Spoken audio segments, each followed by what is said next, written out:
ETF index mutual funds నేర్చుకుని stock మార్కెట్లో రాణించాలనుకుంటున్నారా? వెంటనే ఈ నెంబర్కి కాల్ చేయండి.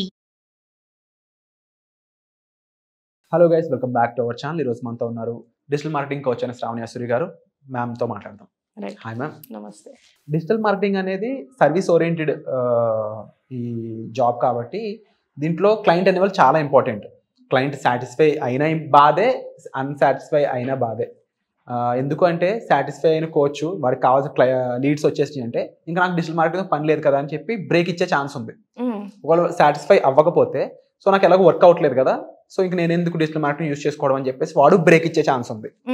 సో అంటే ఒక చోట విన్ అయినా ఇబ్బందే, విన్ అవ్వకపోయినా ఇబ్బందే అనేది చాలా కష్టమైన సిచ్యువేషన్ అది. మీకు ఎలా అనిపిస్తుంది? ఇలాంటి సిచ్యువేషన్స్ లో మీరు ఎలా ఫేస్ చేస్తారు? క్లయింట్ ఇంకా నాకు రాడు అనే పొజిషన్ వచ్చినప్పుడు మీకు ఎలా అనిపిస్తుంది? వెరీ కామన్, యాక్చువల్లీ చాలా కామన్ క్లయింట్ రావడం వెళ్ళడం అనేది. క్లయింట్స్ అనే వాళ్ళు at least if it is not a very big brand వాళ్ళు మనతో స్టే అవ్వరు. చాలా రాంగ్.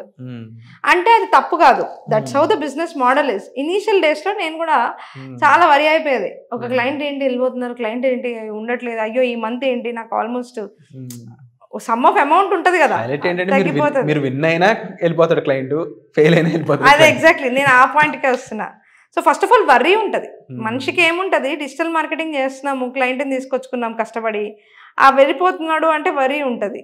అంటే ఇంకొకటి ఏంటంటే ఆ క్లయింట్, ఇలాంటి క్లయింట్ ఇంకొకరిని వెళ్ళి ఆన్ బోర్డ్ చేయాలి. ఎందుకంటే మనకి సర్టెన్ ఇన్కమ్ అనేది మంత్లీ వస్తున్నది బ్రేక్ అయిపోయినట్టే కదా. మీరు ఎంప్లాయీస్ పెట్టుకుని ఉండొచ్చు లేదా ఫ్రీలాన్సింగ్ చేస్తుండొచ్చు. మనకి కొంచెం ఒక మంత్ తగ్గితే మన మైండ్ డెఫినెట్గా డిస్టర్బ్ అవుతుంది. సో ఫస్ట్ థింగ్ ఇది కామన్. రెండో థింగ్ ఏంటి అంటే సాటిస్ఫాక్షన్ అయితే వెళ్ళిపోయే కేసు మాట్లాడదాం. ఎవరైనా వింటే అనుకుంటారు సాటిస్ఫాక్షన్ అయితే ఎవరు వెళ్తారండి, ఇంకా బిజినెస్ ఇస్తారు కానీ అనేసి. సాచురేషన్ అనేది ప్రతి వాళ్ళకి వచ్చేస్తుంది. వాళ్ళు చాలా 2 కేసెస్లో సాటిస్ఫై అయితే వెళ్తారు. Example seasonal business, events, school admissions, తర్వాత టికెట్ బుకింగ్ ఉన్న ఇవి ఉంటాయి అన్నమాట. పొలిటికల్, ఇలాంటివన్నీ 10 year టైం పీరియడ్. వాళ్ళకి పని చేస్తాం, వాళ్ళు సాటిస్ఫై అయిపోతారు, ఆ పీరియడ్ అయిపోతే వెళ్ళిపోతారు. సో ఈ క్లయింట్స్ని తీసుకోవాలా వద్దా అని చాలామందికి టెన్షన్ ఉంటుంది. 1 year అన్న మనకేమో ఎంప్లాయీస్ ఇంతమంది ఉన్నారు. ఇది ఏజెన్సీ వాళ్ళకైతే, ఏజెన్సీ లేదు ఫ్రీలాన్సర్ అయితే ఓకే హ్యాపీ, ఎక్స్ట్రా మనీ ఆ టైంకి చేస్తున్నా. ఒక 4 months నేను ఈ పొలిటికల్ పార్టీలో ఒక లీడర్కి చేస్తున్నా, మనీ వస్తాయి, హ్యాపీ. లేదు ఒక స్కూల్ ఓపెనింగ్ టైంలో, అంటే జూన్కి ఓపెనింగ్ ఉంది, ఫెబ్ నుంచి జూన్ వరకు పీరియడ్, ఈ 5 months నాకు మంచి పీరియడ్. ఫ్రీలాన్సర్కి చాలా డబ్బులు వస్తాయి కదా ఆ టైంలో. సో ఫ్రీలాన్సర్కి రెగ్యులర్ కన్నా కూడా ఇలాంటి క్లయింట్స్, సీజనల్ క్లయింట్స్ దొరికినప్పుడు తనకు కూడా అడ్వాంటేజ్. యాక్చువల్లీ తనకి ఆ 4-5 months ఎక్కువ డబ్బులు వస్తాయి. అండ్ ఇక్కడ క్లయింట్ సాటిస్ఫాక్షన్ అయిన తర్వాత క్లయింట్ మళ్ళీ రిపీట్ అవుతారు. మళ్ళీ సీజన్ వచ్చినప్పుడు మళ్ళీ మిమ్మల్ని గుర్తు చేసుకుంటారు. కరెక్ట్గా గనక మీరు ఫస్ట్ టైం మీరు వాళ్ళకి సర్వీస్ ఇచ్చినప్పుడు బాగా ఇస్తే గనక, ఇది ఫస్ట్ థింగ్. సో సాటిస్ఫాక్షన్ అయినా వెళ్ళిపోతారు అనేది ఎందుకు అని అంటే దట్స్ సీజనల్ బిజినెస్గా తీసుకోవాలి. అండ్ ఇంకొక వే ఉంది సాటిస్ఫాక్షన్ అయితే వెళ్ళిపోయేది. నాకు ఫుల్ బిజినెస్ వచ్చేస్తుంది, ఓకే, ఇన్ కేస్ అది ఏదైనా సరే అది డిజిటల్ మార్కెటింగ్ వల్ల అనేది మెట్రిక్ వాళ్ళు అండర్స్టాండ్ చేసుకోలేదు అనుకుంటే వాళ్ళు అనుకుంటారు వాళ్ళ సర్వీస్ వల్లనే అది వెళ్ళిపోతుంది, సో వర్డ్ ఆఫ్ మౌత్ వల్ల వెళ్ళిపోతుంది, ఇంకో దాని వల్ల వెళ్ళిపోతుంది, కానీ డిజిటల్ మార్కెటింగ్ వల్ల కాదు అని వాళ్ళు నిర్ణయించుకొని చాలామంది మూర్ఖత్వంతో వదిలేసుకుంటారు. ఒక 4-5 months తర్వాత మళ్ళీ వాళ్ళకి అర్థమవుతుంది ఇది బాగా తగ్గిపోతుంది రెవెన్యూ అని మళ్ళీ ఇన్వైట్ చేస్తారు మమ్మల్ని వచ్చి చేయండి అని. అలాంటి కేసెస్ కూడా నేను చాలా చేశాను. So these are the 2. Satisfaction కాకపోవడం ఇది పెద్ద విషయం యాక్చువల్లీ. బిగినర్గా మనము వెళ్ళినప్పుడు కానీ లేదా ఫ్రీలాన్సర్, ఇప్పుడు ఫస్ట్ ఆఫ్ ఆల్ మన కోర్సు ఎవరైతే చేస్తారో వాళ్ళు ఫ్రీలాన్సర్స్ అవుతారు. వాళ్ళకి ఫ్రీలాన్సింగ్ అనేది one of the biggest opportunities. ఒక 5-6 క్లయింట్స్ని మెయింటైన్ చేసుకొని అట్లీస్ట్ ₹1,00,000 నెలకు సంపాదించడానికి. ఓకే, అంటే ఒక క్లయింట్ దగ్గర మనం అట్లీస్ట్ 20,000 ఛార్జ్ చేసినా 5 clients ఉన్నా కూడా నీకు ₹1,00,000 వస్తుంది. So that is the biggest opportunity. నేను అలా సంపాదించిన దాన్నే. ఒక 5 clientsని మెయింటైన్ చేస్తూ మొత్తం అన్ని సర్వీసెస్ ఇచ్చేదాన్ని. క్యాన్వాలో గ్రాఫిక్ డిజైనింగ్ చేసేదాన్ని. ఇప్పుడు అంటే ఏ వచ్చింది, ఇంకా ఇప్పుడు ఇన్విడియో లాంటి వాటిల్లో పెద్దవి v.io ఇలాంటి పెద్ద ఏ టూల్స్ మంచిగా వీడియోస్ చేయొచ్చు. అప్పట్లో క్యాన్వాలోనే వీడియో చేసేది, ఇన్షార్ట్లో వీడియోస్ చేసేవి. అలా చేసి అలా తర్వాత వెబ్సైట్స్ డెవలప్మెంట్ అంతా వర్డ్ప్రెస్లో చేసుకొని నేనే ఫ్రీలాన్సింగ్ చేస్తూ హ్యాపీగా 5 clientsకి పొద్దున్న 9 o'clock నుంచి ఈవినింగ్ 6 o'clock వరకు సర్వీస్ ఇచ్చి సాటిస్ఫైడ్గా 1 lakh రూపీస్ ఎర్న్ చేసుకునేదాన్ని ఇంట్లో ఉండే. సో అలాంటి ఆపర్చునిటీ ఈరోజు ఫ్రీలాన్సింగ్ వాళ్ళకి ఉంది కాబట్టే మనం ఈ కోర్స్ అనేది డిజైన్ చేసాం. ఈ కోర్స్ అందుకే మనం చాలా మంచి ప్రైస్ కూడా ప్రొవైడ్ చేస్తున్నాం. దీనికి డెమో క్లాస్ కూడా ఉంది. ఓకే, ఖచ్చితంగా మీరు డెమో క్లాస్ అటెండ్ అవ్వాలి. అయితే మీకు అసలు సబ్జెక్ట్ డెప్త్ ఏంటి, దాంట్లో ఏ మెటీరియల్స్ ఉంటాయి అండ్ ఏమేమి కవర్ అవుతాయి అండ్ అసలు బేసికల్లీ డిజిటల్ మార్కెటింగ్ అంటే ఏంటి అని కూడా అర్థమవుతుంది. దాని తర్వాత మేము చాలా డిఫరెంట్ ప్రోగ్రామ్స్ అనేది ప్రొవైడ్ చేస్తున్నాం. సో లివింగ్ దట్ ఇక్కడ వచ్చేసి సాటిస్ఫై అవ్వలేదు అని అంటే మల్టిపుల్ రీజన్స్ ఉంటుంది ఒక క్లయింట్ సాటిస్ఫై అవ్వకపోవడానికి. దీంట్లో ఏజెన్సీ కానీ ఫ్రీలాన్సర్ కానీ వాళ్ళు సెల్ఫ్ జడ్జ్ చేసుకోకూడదు. ఇది ఖచ్చితంగా 100% మన వల్లనే జరిగింది, నిజంగానే మన వల్ల జరిగిందా, జరిగితే ఏంటి ఇది జరిగింది, సో ఇంకొక క్లయింట్ దగ్గర ఇట్లాంటి సిచ్యువేషన్లో రిపీట్ కాకూడదు అనేది ఒక లెర్నింగ్.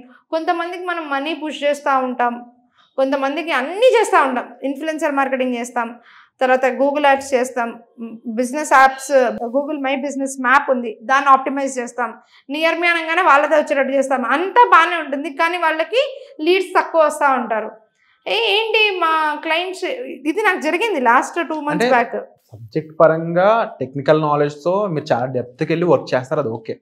బట్ నేను చెప్తుంది అదర్ సైడ్ ఆఫ్ బిజినెస్ వచ్చినప్పుడు యాజ్ ఏ ఓనర్ కానీ లేదంటే యాజ్ ద మెయిన్ రోల్ ప్లేయర్గా చూసినప్పుడు ఒక క్లయింట్ని వెళ్లకుండా ఆపగలిగి సస్టైన్ చేయగలిగే మెయిన్ రీజన్స్ ఏంటి అంటే ఏం చెప్తారు? సో ఇక్కడ ఆ క్వశ్చన్కి ఆన్సర్ చేసే ముందు నేను ఇంతకు ముందు చెప్పే క్వశ్చన్కి ఆన్సర్, ఇప్పుడు ఎగ్జాంపుల్ ఇన్ని చేసినా ఒక క్లయింట్కి తక్కువ లీడ్స్ వస్తున్నారు. వచ్చినప్పుడు ఆ క్లయింట్ ఏమవుతుంది, డిస్సాటిస్ఫాక్షన్, నేను వేరే బిజినెస్తో కంపేర్ చేసుకుంటున్నాను, వాళ్ళకైతే 15 మంది రోజు వాకిన్స్ వస్తున్నారంట, మీరు డిజిటల్ మార్కెటింగ్ చేసి నాకు 4-5 మెంబర్సే వస్తున్నారు అని అంటారు. అంటే మేము ఏమని చెప్తామంటే ఆ క్లయింట్కి మీ లొకేషన్ ఏంటి, వాళ్ళ బడ్జెట్ ఏంటి, మీ బడ్జెట్ ఏంటి. సో వేరియేషన్ అనేది 100% మనకి క్లయింట్ వల్ల ఉంటుంది. వెళ్ళకుండా ఆపేది అని ఉంటుంది, అది మ్యాక్సిమం మనము 100% సర్వీస్ ఇవ్వడానికి ట్రై చేస్తాం. కానీ at the end of the day 80% of the service మాత్రమే ప్రొవైడ్ చేయగలుగుతాం జనరల్గా. రీజన్ ఏంటి అంటే 20% సైడ్ క్లయింట్ నుంచి కూడా ఉంటుంది. క్లయింట్ మనకి ఎంత కోఆపరేట్ చేస్తున్నారు, వాళ్ళ అప్రూవల్స్ ఎంత ఫాస్ట్గా ఇస్తున్నారు, వాళ్ళు కంటెంట్ని మనకి ఎంత బాగా ఎక్స్ప్లెయిన్ చేశారు అని. సో క్లయింట్ రిటెన్షన్ చేయాలి అని అంటే మాత్రం కమిట్మెంట్ చాలా పర్ఫెక్ట్గా చేయాలి. స్టార్టింగ్లో మనం నిజంగానే ఏది డెలివరబుల్ చేయగలుగుతామో అదే కమిట్ అయినప్పుడు, అదే పేపర్ మీద పెట్టినప్పుడు ఖచ్చితంగా క్లయింట్ అనేది రిటైన్ అవ్వడానికి 100% ఛాన్స్ ఉంటుంది.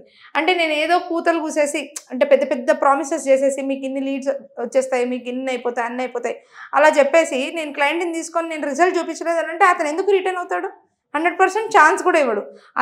అది కాకుండా ఫస్ట్ 3 months బ్రాండింగ్కి వెళ్తుందండి, 3 months తర్వాత మీ స్టేజ్ ఇలా వెళ్తుంది, phase 1 ఇలా ఉంటుంది, 2 ఇలా ఉంటుంది, దాని తర్వాత మీరు ఇక్కడ ఉంటారు అనేది క్లియర్గా నువ్వు కనుక బిజినెస్ని అర్థం చేసుకొని చెప్తే యాజ్ ఎ మార్కెటర్గా, అలాంటి ఇంటెలెక్టే మేము నేర్పించేది కూడా. మన ట్రైనింగ్ ప్రోగ్రాంలో మనం అలాంటి ఇంటెలెక్టే నేర్పిస్తాం స్టూడెంట్స్కి. అలా ఎలా మాట్లాడాలి, ఫ్రీలాన్సింగ్ ఆపర్చునిటీస్ ఎలా సంపాదించుకోవాలనుకున్నప్పుడు ఇది. రెండోది పాలసీ. క్లయింట్ టప్పని ఎగిరిపోవడానికి ఉండదు ఇక్కడ, ఎందుకనంటే మీరు కూడా బ్రెడ్ అండ్ బటర్ దాని మీద డిపెండ్ అయి ఉంటుంది కదా. సో మీరేం చేయాలి అని అంటే క్లయింట్ పాలసీ, మాకు 1 year టెన్యూర్ ఉంది, దీన్ని ఇది ఇలా బ్రేక్ చేస్తున్నారు, అయితే 1 month ముందు నోటీస్ ఇవ్వాలి, నోటీస్ ఇవ్వలేకపోతే మీరు 1 month ఎక్స్ట్రా పే చేయాల్సి వస్తుంది మాకు. సో దానికి మనం ఇల్లీగల్గా తీసుకోం వాళ్ళ దగ్గర నుంచి, కానీ ఆ భయం ఇద్దరిలో ఉండాలి. Okay, and at the end of the day మళ్ళీ క్లయింట్ కూడా అదే అనమాట, నేను 1 month ఎక్స్ట్రా వర్క్ నీకు చేస్తాను అనేది కూడా కమిట్ అవ్వాలి. అండ్ అదేవిధంగా అడ్వాన్స్ తీసుకోవాలి ఖచ్చితంగా ఈ బిజినెస్లో. అందుకని ఈ బిజినెస్ ఏదైతే డిజిటల్ మార్కెటింగ్ ఏజెన్సీ కానీ ఫ్రీలాన్సింగ్ ఉంది కదా, one of the biggest opportunity ఉన్న ఏరియా. అదేవిధంగా చాలా మంచి ప్రొఫెషనల్ కార్నర్ ఉన్న ఏరియా. అంటే జస్ట్ లైక్ దట్ ఏదో కాదు ఇది. సో నేను ఏదో తీసుకున్నాను ప్రోడక్ట్, నా ప్రోడక్ట్లో నువ్వు తీసుకుంటే నువ్వు ఇంకో ఇద్దరికి చెప్పు అనే నెట్వర్క్ మార్కెటింగ్ లాంటి ప్రోడక్ట్. సో లైక్ ఇక్కడ ఏంటంటే ఎక్కువ మంది నేర్చుకుంటే ఎక్కువ ఆపర్చునిటీస్ క్రియేట్ అవుతాయి, ఎక్కువ మందికి సర్వీస్ ఇవ్వచ్చు. ఇది ఒక బిగ్ ప్లాట్ఫామ్ గా బిల్డ్ అవుతుంది, చాలా పెద్ద ప్లాట్ఫామ్. ఇందులో ఒక ఫ్రీలాన్సింగ్ చూస్తున్నాం, జాబ్స్ ఉన్నాయి, దీంట్లో జాబ్స్ ఉన్నాయి, దాని తర్వాత దీంట్లో బిజినెసెస్, ఓన్ బిజినెసెస్ డెవలప్ చేసుకోవచ్చు. నేను ఎవరికి చేయనండి క్లయింట్లకి ఇవన్నీ హెడేక్స్ వద్దు అనుకుంటే బిజినెస్ యాజ్ అ బిజినెస్ మీరు పెట్టుకొని చేయండి, చాలా ఆపర్చునిటీస్ ఉన్నాయి అన్నమాట. సో ఓవరాల్ గా చూసుకుంటే ఇందులో ఆపర్చునిటీస్ పరంగా ఎక్కడా కూడా లో అయితే లేదు. And at the same time client విషయంలో కూడా డెఫినెట్లీ ప్రతి ఒక్కరూ తెలుసుకోవాల్సిన నిజాలు అయితే మీరు చెప్పడం జరిగింది. రైట్. రా ట్రూత్ అనేది ఇక్కడ ఉంది క్లియర్ గా. ఎందుకంటే సీజనల్ బిజినెస్ కి మనం ఎవరు కూడా ఆపలేని విధానం. అంతే. అట్ ది సేమ్ టైం దాని తగ్గట్టు మీరు అగ్రిమెంట్ పర్పసెస్ కానీ అదర్వైజ్ థింగ్స్ ఏదైతే ఉన్నాయో యాజ్ ఏ ఒక ఏజెన్సీ ఓనర్ గా మీకు ఆల్రెడీ ఫేస్ చేసి ఉన్నారు. ఎగ్జాక్ట్లీ. సో ఇలాంటి ఎక్స్పీరియన్సెస్ ఉన్న పర్సన్ చేత ఒక డిజిటల్ మార్కెటింగ్ కోర్స్ అనేది నేర్చుకున్న వాళ్ళ ద్వారా ఈ స్కిల్ నేర్చుకొని మీరు మార్కెట్లోకి అడుగుపెట్టిన మీ ఫ్యూచర్ అనేది ఒక సేఫ్ అండ్ సెక్యూర్ హ్యాండ్స్లో ఉన్నట్టే. సో ఇలాంటి ఆపర్చునిటీ క్రియేట్ చేసిన శ్రావణి యశ్వరి గారు ఒక వర్క్షాప్ కూడా క్రియేట్ చేయడం జరిగింది. ఆ వర్క్షాప్ ద్వారా పూర్తి డిజిటల్ మార్కెటింగ్ కోర్స్ని మీకు అందించబోతున్నారు అనమాట. సో డిజిటల్ మార్కెటింగ్ మీద మీకు ఇంట్రెస్ట్ ఉన్నా నేర్చుకోవాలనుకున్నా కామెంట్ సెక్షన్లో మీకోసం ఒక గూగుల్ ఫామ్ అనేది ఇవ్వడం జరిగింది. ఆ ఫామ్ని మీరు ఫిల్ చేసినట్లయితే డైరెక్ట్గా మ్యామ్ యొక్క అసిస్టెంట్ నుంచి మీకు డైరెక్ట్ కాల్ వస్తుంది. ఆ కాల్ని బట్టి మీరు digital marketing course, social media, other things ఇవన్నీ కూడా నేర్చుకోవచ్చు. సో వచ్చే ఎపిసోడ్లో మళ్ళీ కలుద్దాం. Thank you so much. Suman టీవీలో మీ పర్సనల్ అండ్ బిజినెస్ ప్రమోషన్స్ కోసం కింది నెంబర్కి కాంటాక్ట్ చేయండి.